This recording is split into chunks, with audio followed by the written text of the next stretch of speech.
All right, so our next speaker is Katrina Ponina. A little bit about Katrina. Katrina Ponina is a maker and investor. She's a CEO and a founder at Bohocoats, a San Francisco-based company that designs and makes the most extraordinary and unique fur coats. These coats were featured in Silicon Valley Fashion Week, Fashion Tech Australia in Hong Kong, published in Forbes and Huffington Post. Right, and give it up to Katrina and her talk, My Firsts, How to Overcome the Fear of Losing Business Virginity. All right, Katrina, let me know if you're ready to share, and I'll stop my share. I am ready to share. Okay.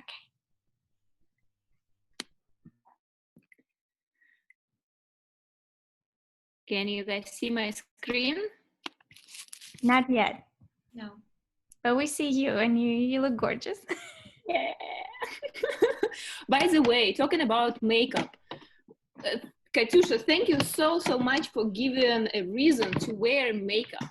I didn't put lipstick on for like more than 2, maybe 3 months. And I was like, wow, I actually have a reason to wear my lipstick today. That's awesome. Katyushka, my computer says you cannot share a screen while the other participant is sharing. Oh, let's see. Okay, can you try now? Oops. Yeah? No. All right, how about now? So sorry about that. Let's try again. Desktop.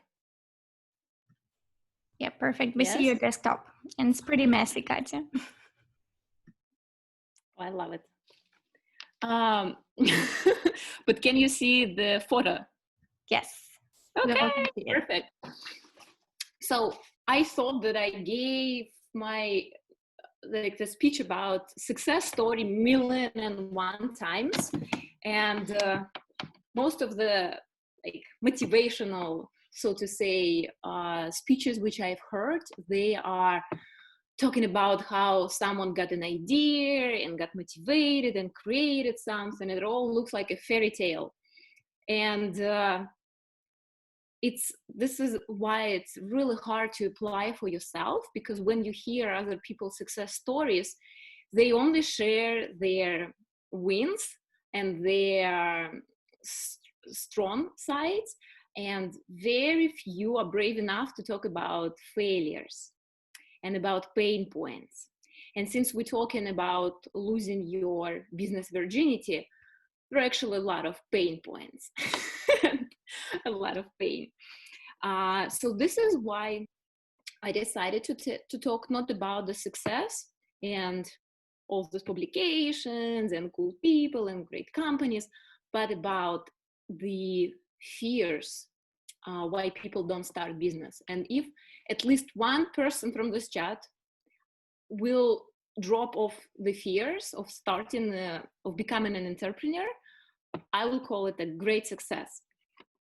So I think that the main thing which stops us all to go and reclaim our powers and talk about how creative we are, this is the fear of being judged, that we will go to people and say, okay, this is what I make. And somebody is going to laugh at us, somebody's going to judge. And as a result, people will reject us. And this is actually not true. Like, we all have this fear, but I believe that our life is given to us to overcome our fears, to get developed. And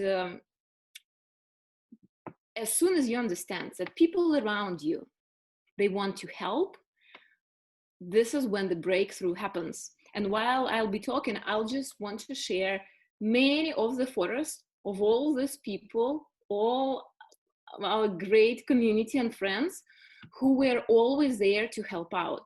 As soon as I asked for anything, people were reaching out. And this is why I want you to speak about your passion and about your goals and desires, because as soon as people hear that you're passionate about something, they're gonna be always there supporting you and helping you out. Like, I got models, we were doing photo shoot. They helped me to move from one location to another, from production to production, switching showrooms.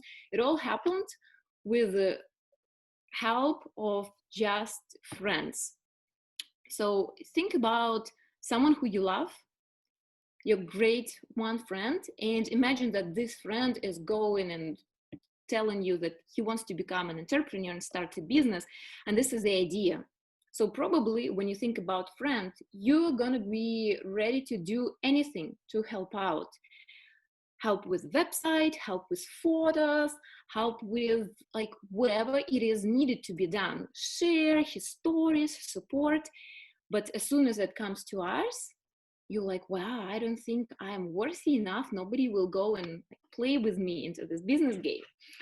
So whenever you have this deep fear inside, think about your loved one, think about your friend, and how ready and willing you are to help to your friend. And have this image in your head that you are about to, let's say, do something really scary, like, oh, that's one of my favorite models. Jump off the queen. That's one of my great friends as well. And yeah, actually, Kat was helping me a lot as well, like everybody around helping me. So think about something really, really scary. And as soon as you have to do it by yourself, like there are so many ways to step back. But what actually I find really helpful is to have a partner. And I was really lucky. I had these two beauties with me. So as soon as you have a partner, this fear is shared. So you have literally like 50% less of it, and you have 50% less of responsibility, which scares many people as well. So I highly recommend, if you're really scared of something, but you think that you want to start a business, find a partner, someone really trustworthy, someone who you're ready to, let's say, get married to. And as soon as you hold two people on that cliff and you're ready to jump, like you agree that you're gonna count till 3 and jump, and you count in 1 and 2 and 3, there is no way you won't jump, because like there are two other people you hold in their hands. So all together it's much easier to do. And one of the big things is to practice is to go and do whatever scares you more often. Like for me, for example, public speaking is one of the biggest fears. Even right now, I'm a little bit nervous, even though we're all like friendly and nice here. But I figured at some point that I got like really hot, and I'm like speeding up my speech whenever I have to deliver the speech. So I decided, why don't I just go and do it as often as I can? And this is one of the reasons why I went to participate in this contest, Miss Russian San Francisco. It was so scary. I was like, damn it, it's gonna be full of Russian people. They're gonna look at me. They're all gonna compare me with other people. I'll be there performing. I'll be there talking about myself, delivering some speeches. And so the next thing I decided to do, like, okay, if it scares me that much, I'm gonna do it. And as soon as you do something like this, bring your passion with you. Like as for me, it was quotes. I was crafting, making quotes. So I brought quotes to all of my shows, and we filmed music videos, and I had all the girls or the participants performing, and it helps a ton to the business, and at the same to the deep inner feeling you have inside. It's like muscle, like you train in it, and it's easier and easier and easier to overcome it the next time. The next big fear which I found is your first paying customer. Because as soon as you make something for yourself or for your friends, it's one thing. But when there is other person who you don't know and who is ready to pay, to you for something, it can be really challenging for some of us, because as an entrepreneur, you don't consider yourself a professional. Like, hardly some school can claim that, well, we bring out the best entrepreneurs to the world. Yeah, they can teach you basic rules of business, but it's more of a set of mind to be a business person. So the biggest fear is like, in my experience, when I started, I didn't have any materials, I didn't have any production, I didn't have any proper skills. Well, I had a lot of enthusiasm and curiosity and zest to do it, zest for life. So when we got our first customer, who wasn't from our community, it took us almost 2 months to just choose the materials. It's like, it's really crazy to remember. We spent probably, I don't know, 100 hours. I didn't have any material, so I was just going to the fabric store and taking a photo of each fabric and sending photos to that girl who ordered. And she was sending feedback back to me, like, okay, I like this one, do you have more in purple and green? I'm like, let me check. And I was going to the store again and sending it to her again, and it was back and forth for 2 months. And I was like, this is crazy, it's not gonna work. But at the end, it all worked out. Like, she ordered and then I had to deliver. I was like way too scary to make it myself, because I'm not a professional seamstress. So me and my partners, we were like, great, there is a task to do.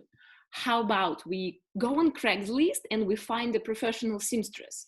So we were searching for seamstresses, and then we were like, well, San Francisco, Bay Area, it's all like really expensive, and you know, not that many people of such profession can afford the city.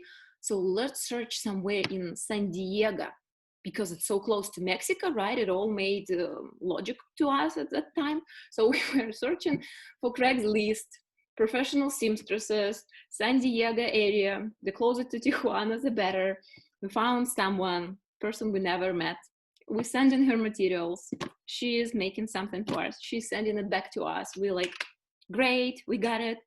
And this is not perfect. And we're like so scared, like, wow, this is our first customer. We don't know what are we doing. Shall we just return money? I don't know, like maybe it's not a great idea.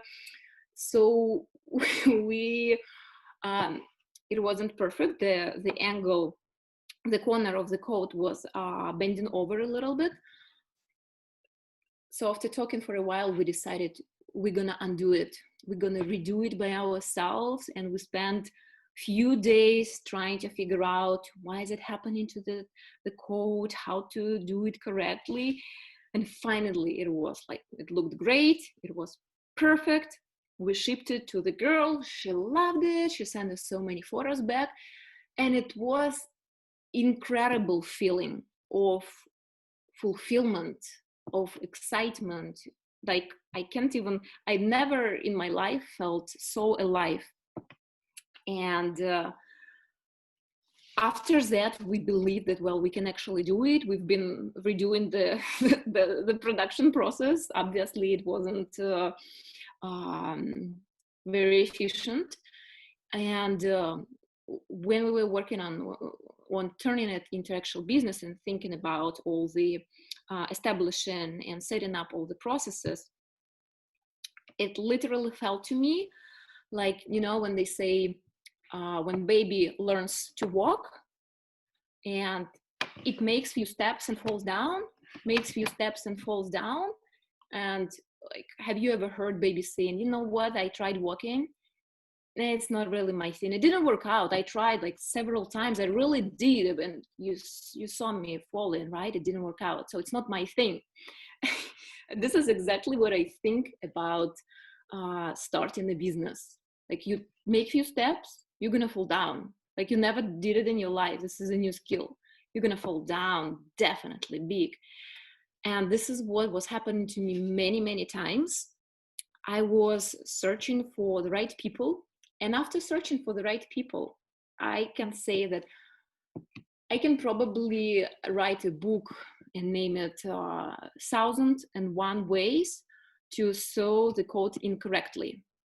And this is the like some of the painful photos for me. Probably doesn't make much sense to you, or maybe if you saw it makes sense. Like, people were returning horrible things. Like, I was testing seamstresses and trying to find them everywhere, through the friends, through Russian speaking community, on the Craigslist, through the fashion colleges, graduates, local fashion designers. I tried it all. I worked with more than 30 people, and I can say that literally it's such a diversity of people and people's attitude to what they do. Like, I was amazed. We live in a bubble with our friends, so they were delivering crazy things, telling me, yeah, it was like how I looked back then, telling me crazy stories about why they couldn't make it on time, why it looks bad. They were trying to overcharge me, like saying, oh, you know what, it was really hard, so it will be like $40 extra. And I was like, well, I understand it, maybe it is, so here you are. And they're like, actually 60. I'm like, what? And after finding people, I was like, okay, I'll go and search for production. I'll need to grow. I'll search for sewing production. And I went to the shadiest district of Auckland. And the like, I thought that I will be killed there. This is the photo of the elevator. And I was there just by myself on the streets. I'm like, is it the right address of a sewing production? Is it really?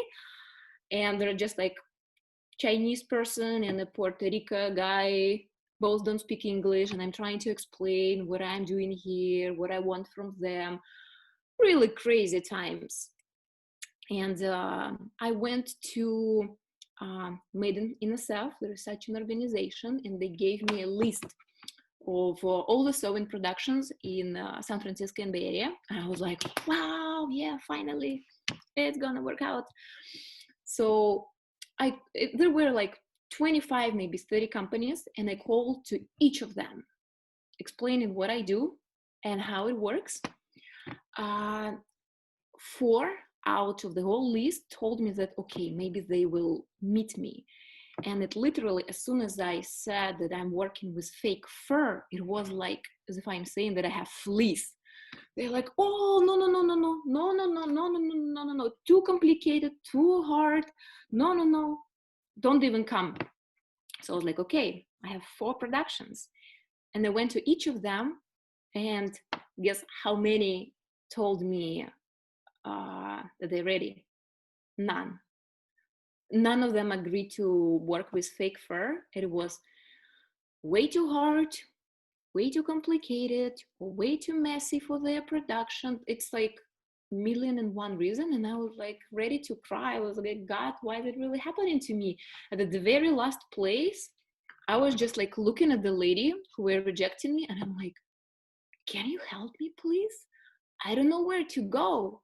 And then like I almost had tears in my eyes, and she was like, okay, here is a phone number. Call this lady.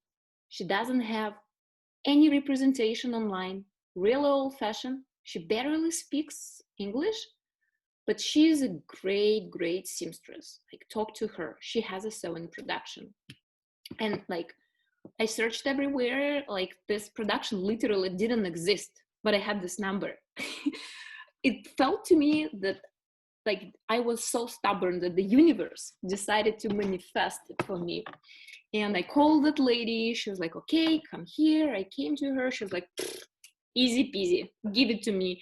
And she was my lifesaver. And we worked together for several years. And I rented out my first place from that lady.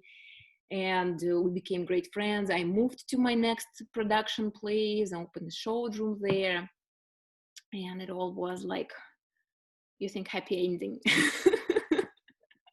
Let's call it a happy ending.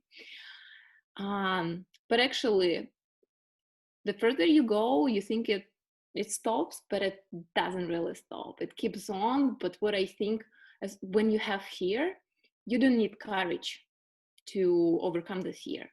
All you need is curiosity. And this curiosity brought me to beautiful places. We worked with Above and Beyond. I was making quotes for them, and they were performing on the New Year's Eve on the snow globe. And I met incredible people. German Garmedia, the Spanish-speaking guy, he's a huge influencer. Lanai Chantel, and some of the people who I really adore and love, like Rising Appalachia. I sing all their songs, and Isaiah Martin. So through your passion, you can, and through your vision, you can make your life extremely eventful and bright and beautiful and yummy and juicy. And ta-da! This is one of the contract. The first contract I signed with the stores. They took my one coat. I was so happy back then. They took one coat to resell. And what I find incredibly important, what helps you besides your curiosity, it's your education. Whenever you have time, like you don't need to have right education to start something. You start something and then you can get right education. So this is the list of my most favorite books. Probably you've heard of many of them.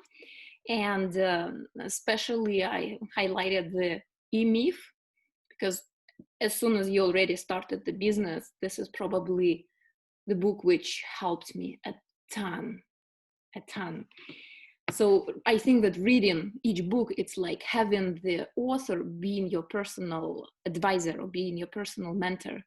These people, they already went through everything. They already became successful, and they can share their knowledge.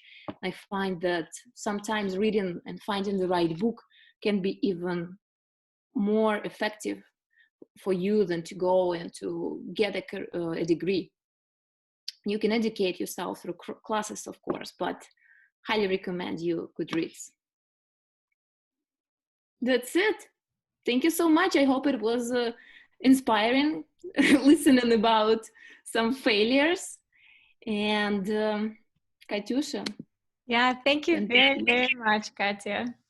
I do have to put you on the spot right here. What's your next goal? And all of us here, all 27 participants, will hold you accountable. What is